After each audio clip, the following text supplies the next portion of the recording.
Assalamualaikum warahmatullahi wabarakatuh. Salam santun, salam rahayu untuk teman-teman dimanapun berada. Jadi kebetulan malam ini saya sama istri serta keluarga saya itu ke Balikpapan. Balikpapan itu di rumah almarhum mertua saya yang perempuan. Ini sih bukan bukan untuk mengenalkan ya, lebih kepada hanya sekedar konten gitu, karena memang dari almarhum sendiri, istri saya sendiri menceritakan dengan saya itu bahwasannya dulu di sini itu ada cerita-cerita yang enak untuk dibahas. Jadi kebetulan ini rumah Mbak.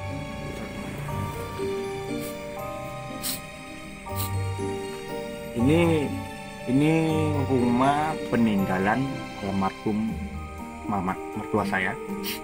Dan di sini yang tinggal itu adik saya, adik dari istri dan keponakan. Karena memang sudah nggak ada lagi.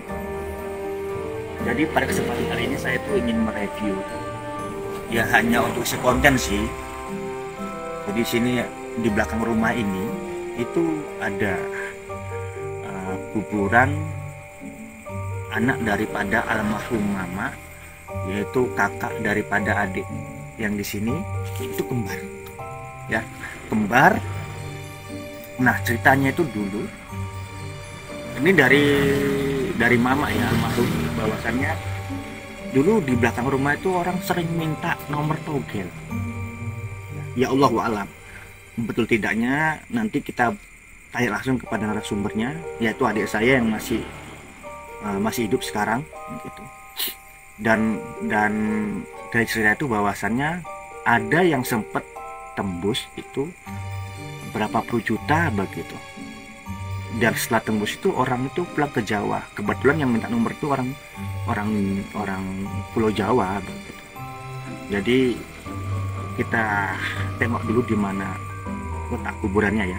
Nanti setelah itu baru kita tanya-tanya sama adik yang di sini. Ayo. Jadi nggak jauh sih, nggak jauh kuburan dari rumah, nggak jauh. Dia posisi belakang rumah.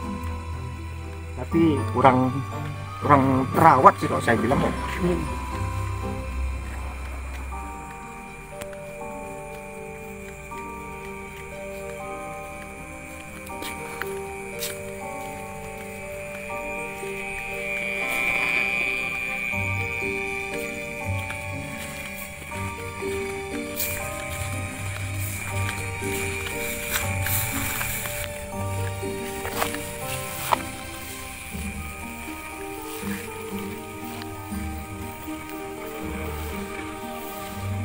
Jadi sekarang itu di kerobong seperti ini. Dulu tuh bebas, nggak seperti ini. Sekarang di kerobong ya itu tadi, menjaga begitu. Assalamualaikum.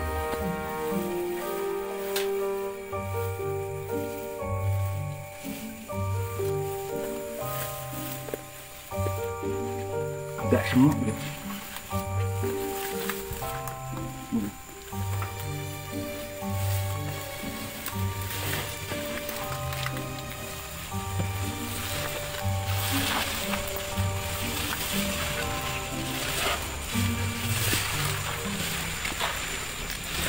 Gimana nih?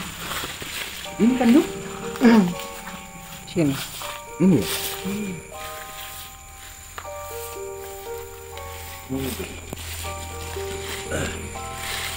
Udah ada tadi beri. Jadi ini kita sudah di di lokasinya ya. Jadi ini memang persis di belakang rumah almarhum mama. Jadi ini kita tanya langsung sama adik yang menempati rumah saat ini. Ini namanya Wahyu. Mbak dekat sini. Jadi cerita boleh nggak ceritakan sedikit, ini kuburan siapa? Ini kuburannya anaknya mama yang pertama, pertama tapi mati di perut. mati di perut, kembar. Kembar. Sebelum berapa bulan? Mungkin 3 bulan. 3 bulan berarti masih apa namanya? Masih dalam Janin. Ya, Apa itu namanya? Temperatur. iya. Iya kan, temperatur kayak gitu. Jadi kalau cerita-cerita yang dikatakan kakakmu tuh bahwasannya orang minta togel itu dulu di sini, Di sini di sini. Iya. Itu kayak sudah ada belum? udah Sudah ada. Cuma masih kecil mungkin. masih. Tapi memang cerita itu betul begitu. Iya. Nah, kalau orang yang tidak togel ke sini itu apa syaratnya gitu? Kalau nggak salah itu beras kuning. Beras kuning, terus telur nggak? Ada telur. Nggak telur juga. Tapi memang dulu posisi ini kan bersih ya kan. Bersih. Ini sih ada Pohon-pohon. Jadi Pohon memang juga. dulu guys, waktu tahun kemarin saya kesini ini belum seperti ini. Jadi di sini ada pohon jambu, mangga, sirsat begitu. Dan ini nggak tahu Kandang ayam dulu. Nah, kandang ayam posisinya. Tapi memang betul-betul nggak terawat sih di sini. Ya mungkin nanti kalau ada waktu kita bersih-bersih lah ya. Terus kemarin kakak juga sempat dengar bahwasannya di sini pernah waktu orang minta nomor togel itu dinampain orang bawa kepala. Iya. Betul kan itu? Betul itu. Jadi posisi itu kenapa? Kok bisa dinampak itu seperti apa? Apakah orang itu melakukan kesalahan atau bagaimana? Itu kurang paham juga ya, cuman katanya mama dulu gitu. Gitu. Berarti orang yang dinampak itu orang yang minta togel di sini. Tapi memang ada yang berhasil. Ada yang sampai 90 juta. Nah itu guys, jadi memang ada yang berhasil minta nomor togel atau nyuhu togel di sini itu berhasil. Dan memang beritanya itu bahwasannya orang yang sudah dapat itu langsung pulang kampung begitu. Ya, di sini saya cuman dalam artian mengedukasi gitu ya. Tidak, sebenarnya di dalam agama kita dilarang untuk menyembah kuburan, tapi ya ini kembali kepada kepercayaan masing-masing dan pribadi masing-masing sih ya. Saya tidak ingin menghakimi seseorang itu, enggak. Di sini saya cuma mengedukasi bahwasannya ini hanya untuk konten saya gitu, bahwasannya ada cerita tersembunyi yang memang menurut saya itu cukup enak untuk dibahas, dikupas seperti itu. Nah, lalu kakak juga pernah dengar kisah yang orang bawa kepala itu naik kuda katanya. Iya, itu. Naik kuda begitu. Itu ada hidup lah. Jadi posisinya itu kuburan di sini guys. Iya di sini. Di sini. Memang nggak terawat sih ya. Jadi masih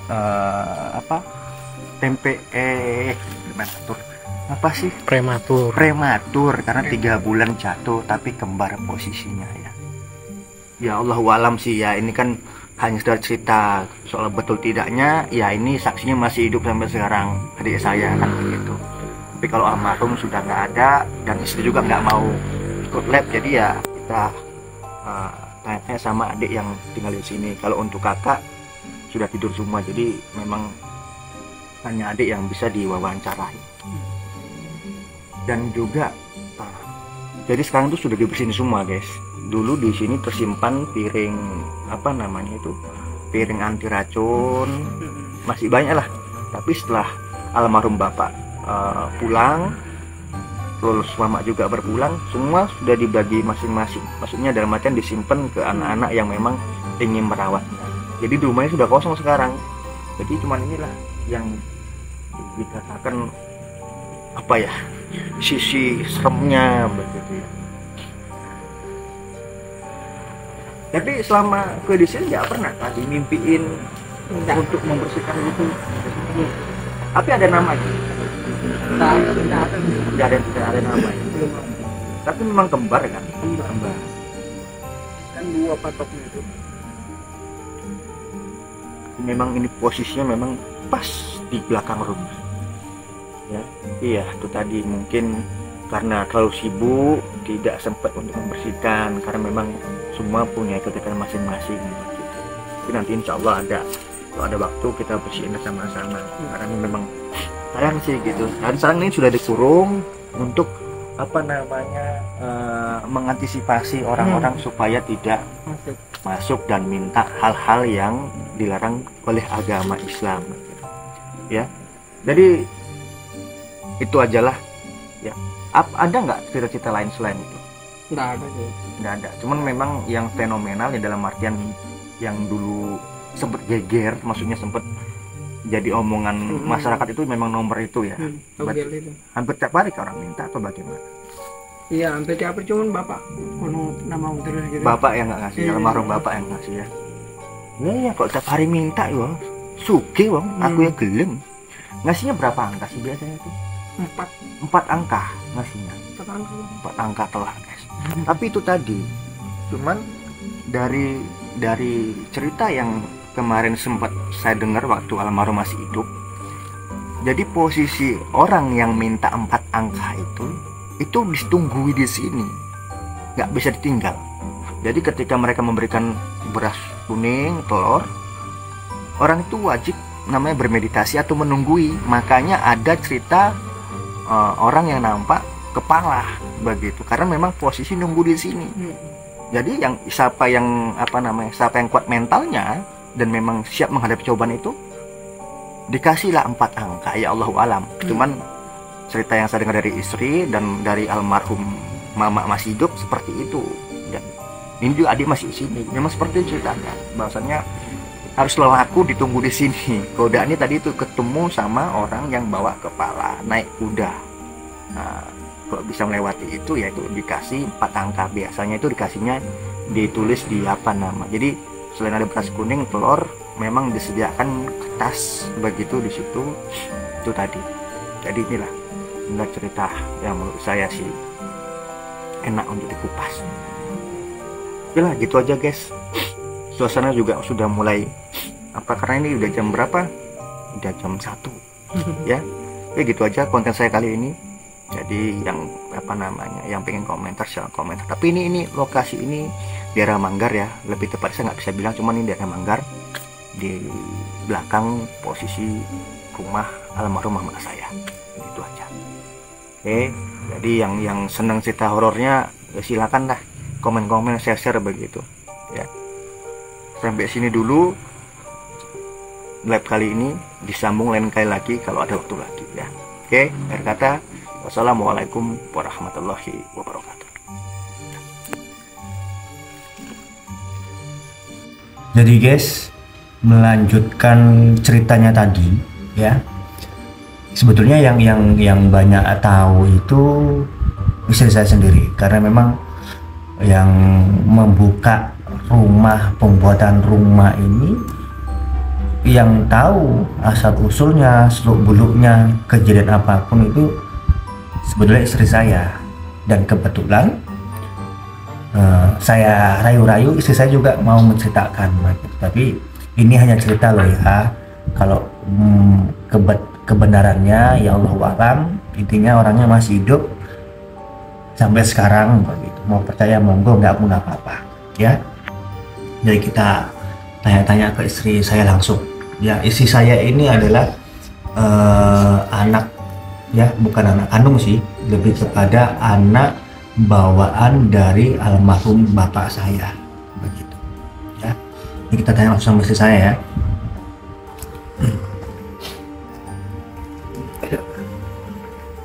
Oh, mati dulu.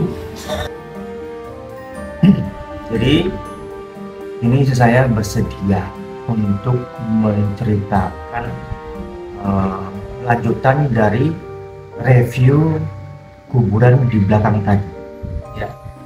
Jadi kita tanya-tanya langsung ke beliau. Jadi kalau mau nyimak silahkan nyimak ya. Mungkin teman-teman sebagian sudah ada yang tahu sih saya, tapi kalau untuk subscriber Mas Abi mungkin baru ini tahu ya.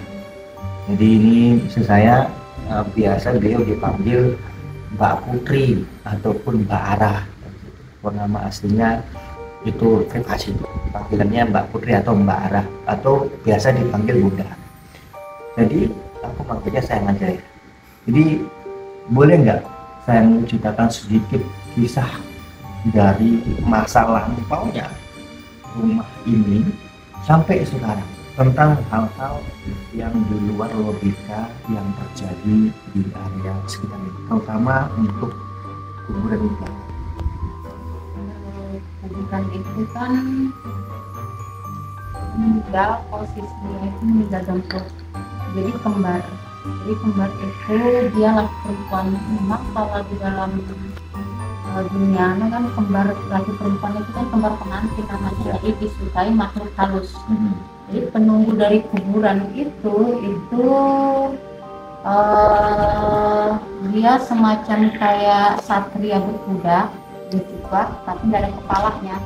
Jadi kalau datang itu dia berupa kayak pusaran angin, wujudnya tuh warnanya hitam, bawa pedang, bawa kuda. Untuk pasangannya satria berkuda ini dia wujudnya semacam, kalau bahasa kejawennya, genderuwo. Cuma kalau kita bilang itu hantu apa ya namanya, lupa itu, pokoknya intinya genderuwo gitu. Pas di belakang memang kebetulan di belakang itu juga kampungnya makhluk halus. Di kebun kelapa itu memang betul-betul kampungnya makhluk halus, ada jalanannya. Sampai sekarang pun jarang orang berani ke belakang.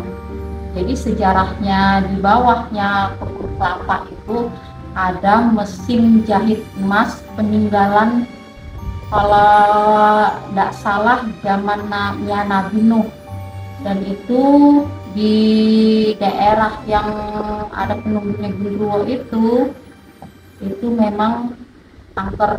Ada pohon asem, ada pohon apa namanya yang hijau itu? Pohon ubia, aren Ya. Ya itu pohon itu. Baru di bawahnya ada kayak kubangan, sering perempuan mandi kalau siang pakai kemben, yaitu warnanya putih motif corak batik kayak keris. Nah itu perempuan penunggunya apa namanya tadi tuh yang gamelan ya, angklung. Jadi kalau setiap malam orang-orang tidak ada yang berani ke belakang. Setiap malam tuh pasti bunyinya tuh seperti berirama gitu, kayak ning nang ning nang ning nang, seperti itu bunyinya. Dia setiap malam wajib, dan dia tuh tak mau kalau dikasih lampu listrik. Jadi yang punya rumah tuh pasti lampunya lampu teflon. Oke, ini saya nanya, itu kejadiannya itu tahun-tahun berapa? Waktu saya usianya umur berapa? Pas 3 SD. Sekitar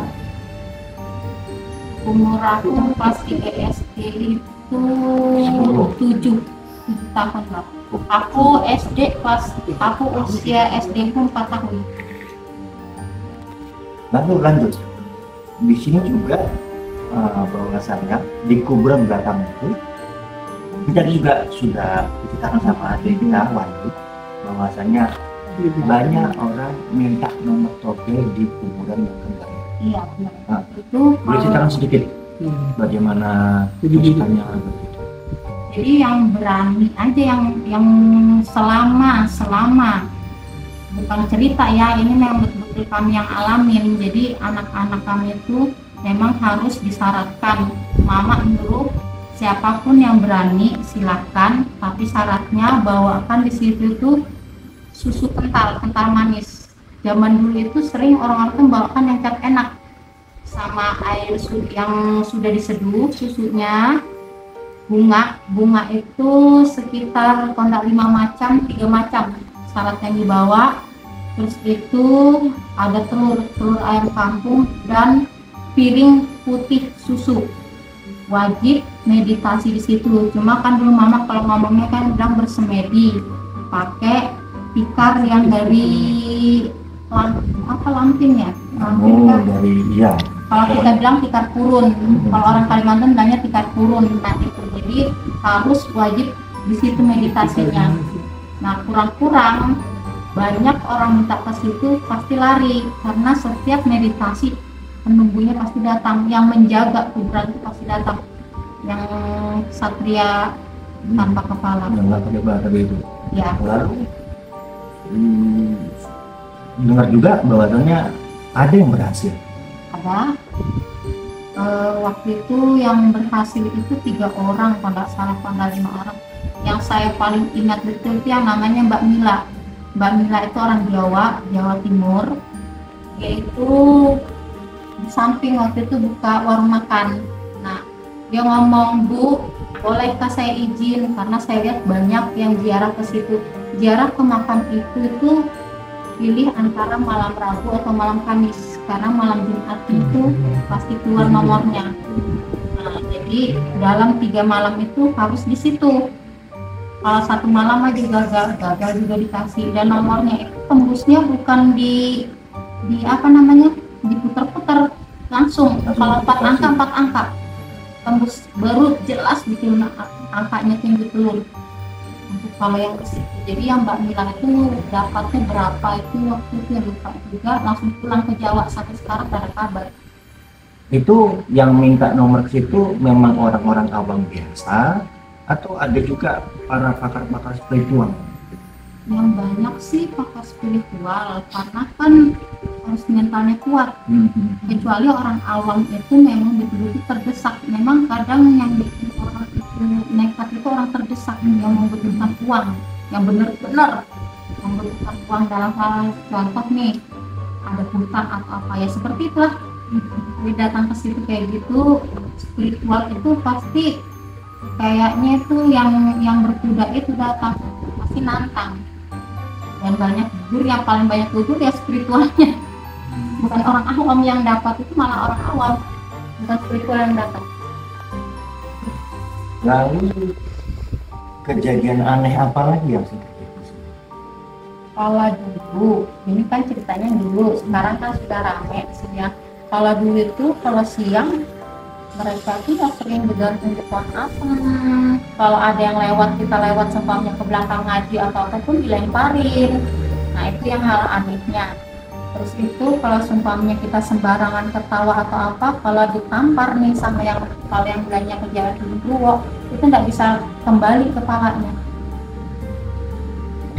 Dan ngomong-ngomong kan, ini bukan rahasia lagi ya. Jadi teman-teman Facebook juga sudah banyak yang tahu, dan teman-teman satu juga banyak sudah tahu bahwasannya istri saya juga adalah seorang yang memang diberkati suatu kelebihan oleh Allah Subhanahu Wa Taala dari kecil. Dan yang saya tanyakan di sini, ada hubungan apa antara kakak yang meninggal kembar ini dengan kesatria tadi? Kenapa itu selalu hadir menjadi pengawal ataupun untuk cobaan orang-orang yang mencoba keberuntungan? Iya. Kalau kami di Kalimantan, kembar pengantin itu istimewa, jadi disukai banyak sama makhluk halus. Dan kebetulan yang satria itu bukan tanpa sebab, karena di samping kanan sini itu ada kubangan dulunya itu korban-korban zamannya penjajahan. Dan yang itu yaitu hasil dari penjajahannya itu yang makanya dari kepalanya satria. Nah, itulah yang menjaga adik si kembar ini, kembar pengantin. Di situ itu alasannya kenapa beliau itu.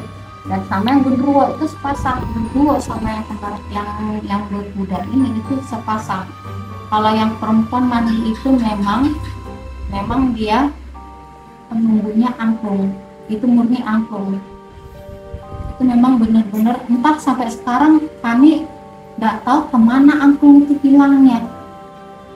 Memang angklung itu sudah kayaknya memang zaman-zaman, karena saya waktu ke mana kemarin yang di Tenggarong itu kan di museum, saya lihat persis sama angklungnya.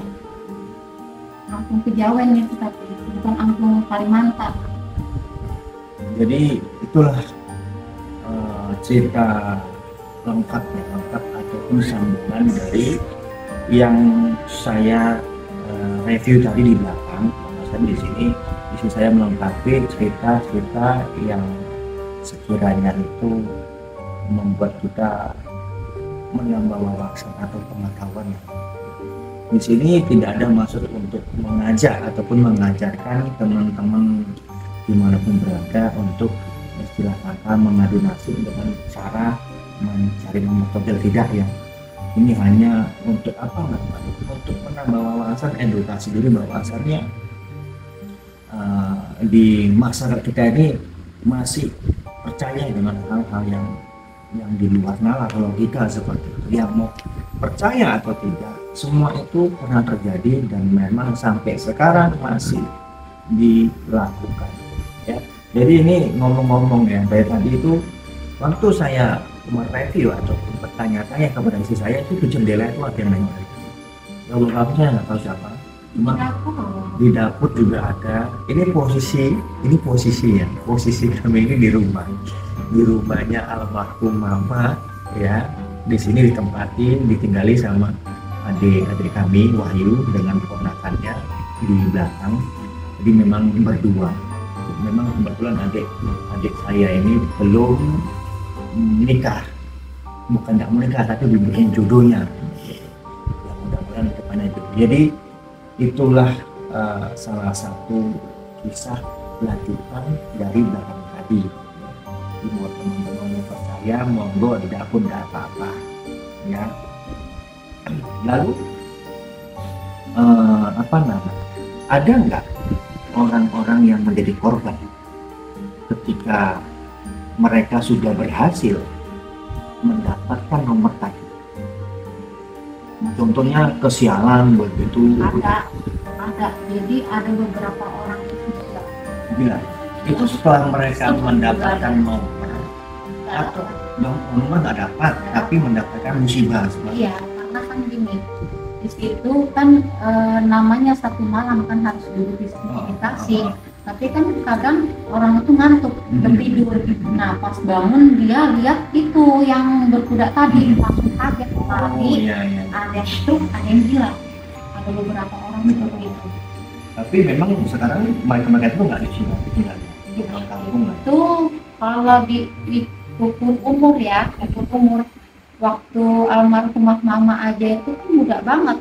Nah yang datang ke situ kan lumayan sudah berumur, berarti otomatis kan tua dari almarhumah. Nah itu kita nggak tahu, tapi rata-rata yang datang itu kayaknya semua orang Jawa. Orang merantau ke sini. Iya, orang Jawa. Dia sudah berkeluarga lah seperti itu. Sudah anak satu, anak dua seperti itu. Sudah dewasa semua. Jadi itu tadi lah guys ya. Jadi intinya saya selalu berkata seperti ini, setiap perbuatan baik dan buruk itu pasti ada timbal baliknya. Dan sama halnya dengan yang kita mencoba keberuntungan di jalur seperti ini. Walaupun sudah ada saya bagikan di YouTube saya bahwasannya metode gratis, percaya atau tidak, ketika kita menggunakan tadi itu secara tidak bijak, itu juga akan mendatangkan hal-hal yang tidak bagus, mau itu untuk kita saat ini ataupun nanti kemudian untuk anak cucu kita. Jadi sebaiknya teman-teman itu ya nggak usah macam-macam menulis, tetap ikut jalurnya, bahwasanya percaya Allah itu maha pengasih lagi maha penyayang, dan Allah itu sudah memberikan rezeki masing-masing. Tinggal kita tadi sebagai manusia itu ikhtiarnya, berusahanya itu mengeluh ataupun kita bersyukur atau tidak. Jadi ini kembali kepada topik. Selain itu tidak ada lagi cerita yang memang yang lebih ekstrim dari itu nggak ada. Ya, ekstrimnya itu sih yang kalau sumpahnya ke belakang nih, ketawa kita. Kalau ketawa itu tempelnya itu nggak kembali ke kepala. Berarti kalau seperti itu, berarti posisi dulu di sini ini memang nanti sunyi ya? Banget. Apalagi daerah Lapas itu betul-betul Kenapa saya bilang sunyi? Karena kalau menurut pemikiran saya, biasanya ketika ada orang ditempelek oleh hantu sampai dia merok seperti itu memang biasa lokasi itu memang lokasi yang memang masih betul-betul jarang dipijak orang, dalam artian memang masih rawan untuk seperti itu. Itu dia terjadi ketakutan. Jadi makanya saya tanya tadi kenapa, berarti memang posisi itu memang masih betul-betul sunyi. Karena di sini kan tanah itu biasanya kan seluas-luasnya. Zaman dulu itu kan orang yang di sini itu punya tanah bukan warisan. Jadi bersihin nih, kalau di Kalimantan sistemnya kan kita bersihin sepetak berarti itu punya kita. Nah, bisa dibikinkan sudah sertifikat. Makanya orang-orang di sini yang paling tua itu yang menjadi tuan tanah. Kayak di sini, di samping ini kan dulu sebelum Pak Wongko itu kan yang punya, itu ada namanya Haji, dia masih keturunan Habib. Lupa juga, cuma ingat nama anaknya ada Ubiyah. Nah, di situ itu juga luas juga tanahnya. Cuma yang paling angker ya di sini. Karena pertama itu yang diraksain itu kan memang dia melihara yang cewek itu diangkut sampai beliau meninggal itu pun tidak menikah, tidak mau juga dikasih listrik, tidak mau juga dikasihanin. Bahkan kalau siang itu memang asli lihat kan itu di pohon asam itu luar biasa banyak, di pohon kelapa itu juga kalau kita lewat itu kelihatan orang-orang itu berjalan, itu dia berkebun apa itu kelihatan jelas. Kalau dulu karena kan dulu itu kan memang milik pribadi, jadi nggak ada yang tahu gitu loh. Kita pun menyembunyikan hal-hal yang seperti ini. Nah, ini aja jadi saya ingat itu karena tadi habis live, saya nonton live-nya, teringat semua langsung, baru cerita gini loh dulunya di sini ada seperti ini, yang paling ngeri itu yang di sini, yang ini gitu. Jadi pohon jambu juga gitu. Bahkan adik saya itu yang di bawah saya yang kakak anti itu pernah pohon jambu di belakang ini kan, mama tuh ngobrol di bawah, dia naik di pohon jambu itu dijorong. Bilangnya aku dijorong sama anak-anak mak, bilangnya masih ngobrol-ngobrol sama anak kecil, dan dia ngobrol juga di pohon jambu nih, main ayunan ceritanya nih, dijorong. Ya itu memang di sini kampungnya makhluk halus, di belakang situ ada jalanannya memang. Makanya pohon kelapa tuh sampai sekarang walaupun di sini perkampungannya sudah ramai, sudah rumahnya mewah-mewah, di sini khusus yang di sini di gang ini, nggak ada juga nama gangnya, itu di belakang sana silakan aja cek, pohon kelapa semua tersendiri. Jadi oke guys, ini waktunya juga sudah cukup panjang, tapi kami bosan cerita kami. Ini semua kembali kepada rezeki, menilainya bagaimana ya. Mau diambil hikmahnya silakan, nggak apa-apa. Bahwasannya intinya setiap daerah itu pasti ada hal-hal yang mesti seperti itu. Dan cerita ini dulu loh ya, dulu bukan sekarang. Ya, sekarang sudah alhamdulillah sudah maju, sudah banyak rumah, walaupun masih ada hal-hal horornya, tapi tidak sehoror dulu begitu ya. Tapi tetap bahwasan kita tuh harus saling menghargai, bahwasannya setiap yang kita ciptakan itu Allah itu ya sama aja, cuma kita berbeda alam, tapi kita saling menghargai dengan mereka ya. Jadi ini aja ceritanya ya, semoga ini bermanfaat buat teman-teman yang nonton. Kalau ada salah kata mohon dimaafkan. Terima kasih buat saya yang sudah mau berbagi cerita dengan kami dan para subscriber Mas Abi Official ya. Semoga bermanfaat. Kalau nggak bermanfaat ya apa, ini tontonan doang, edukasi. Itu aja. Saya kata wassalamualaikum warahmatullahi wabarakatuh.